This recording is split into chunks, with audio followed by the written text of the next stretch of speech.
This is the first time this kitten has drinking of his own free will in days. This is the kitten that used to attack me all the time. Now, he's still not very pleased with me, but he's not been violent, but he hasn't been eating or drinking for days now. I've been force-feeding him and giving him Valium as of today.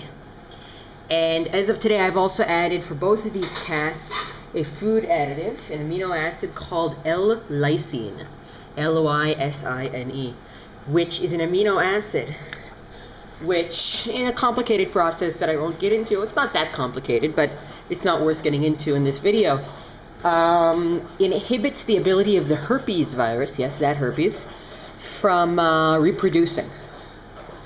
And when the trouble is that the speed at which the herpes virus reproduces is either faster or very close to as fast as this cat's body is able to defeat it. Lysine is a last-ditch effort to help this cat. To be very frank, the original decision was that if he didn't improve by tomorrow being Friday, that he would be put down. Put out of his misery, because he is really suffering. You can see that even through those lids, his eyes are swollen. They're ulcerated. His corneas are ulcerated, which means that they have holes in them that are growing, lacerations. He's in a lot of pain, and his pupils are as swollen as any that the vet has ever seen. Come on, guys. Smile for the camera. You have fans. His pupils are his eyelids are as swollen as any the vet has ever seen. Now, as you can see, the other cat is doing very well. The eyes are about 85% recovered, especially the right one is about 90% there. The left one still has an ulcer, and you see that bit of milkiness on the eye and how he's not blinking that one. That's because it's painful for him to blink it. But he's doing much, much, much, much better. Unfortunately, this guy, the guy who's in the corner in such attractive fashion, of course, he doesn't know he's in the corner because he can't see right now, because his eyes are swollen shut. He's not doing as well, but the fact that he just took a drink, I had to run and get the camera because that just makes me so hopeful. I'm giving him until Sunday. Today is Thursday night. I'm giving him until Sunday to show a real improvement. Otherwise, the odds of his surviving are almost nil. And it's just going to be a long,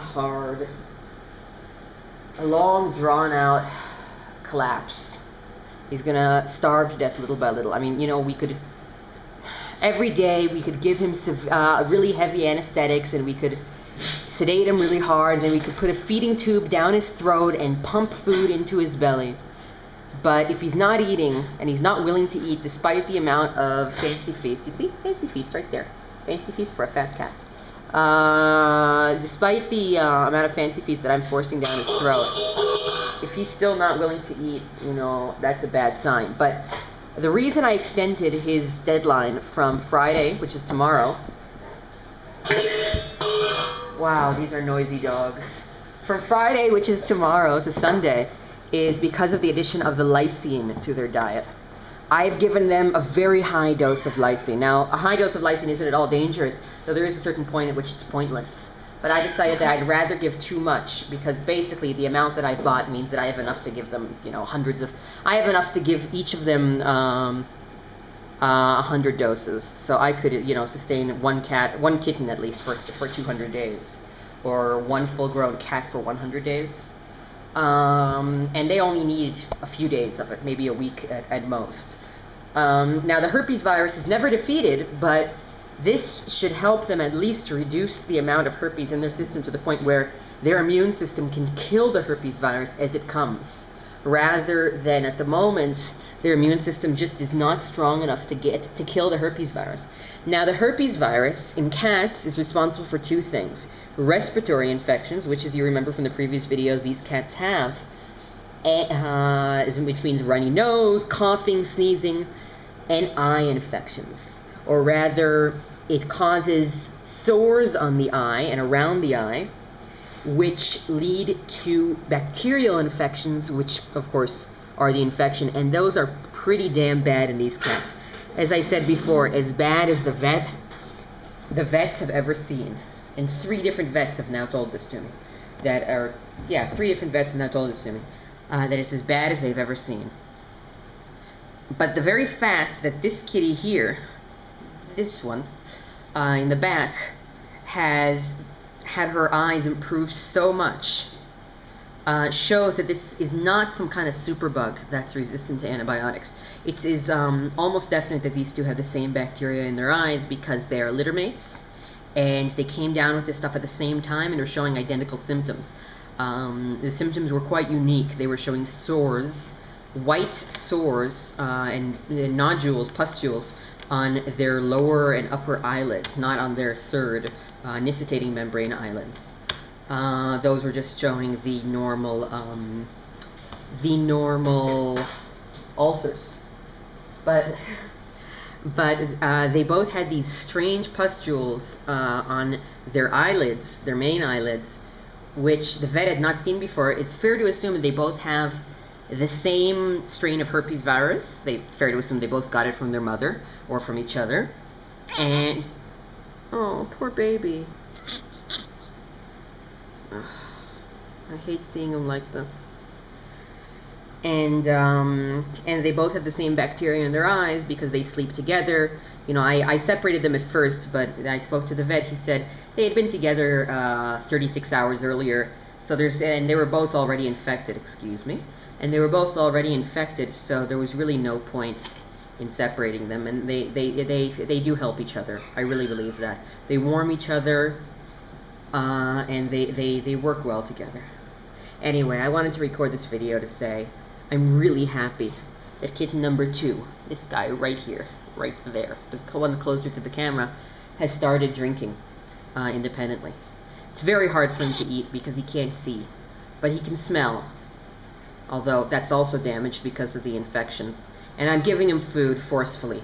And he's getting amoxicillin, and he's getting multiple eye antibiotics, and he's getting ophthalmologic eye painkillers, and he's getting lysine, and all these things together. This is as good as it gets. I mean, there's one other option, and that is antiviral medications. Those are massively expensive and take a long time to work, apparently. But even if there are quick versions, they're out of the price range that I'm able to spend on foster kittens, especially in a Hail Mary pass such as this one, when the odds of success are unfortunately low. Aww.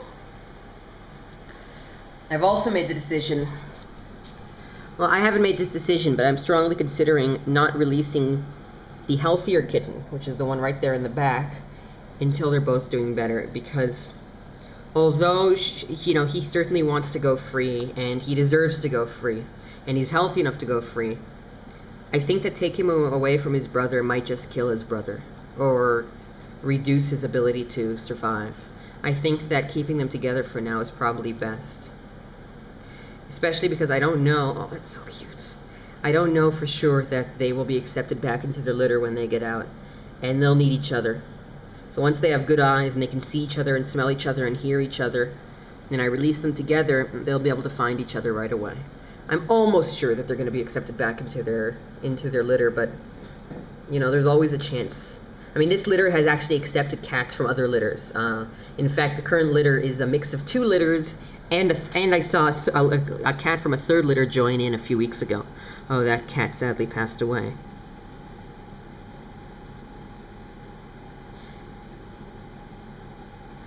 I know I'm jabbering.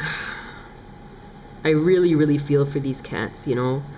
They cry and they sob and they cry out and they want their mother, and I know that if I release them, they'll die, but they're terrified and they don't understand why they're here and why I'm forcing these things down their throats. And they're just terrified of me, and they're scared when I pick them up. They shake and they shiver and they curl up, just trying to protect themselves. And I know I'm doing them. I know I'm helping them, but it's very, very hard. Anyway, I think that 10 minutes is just enough, so goodbye.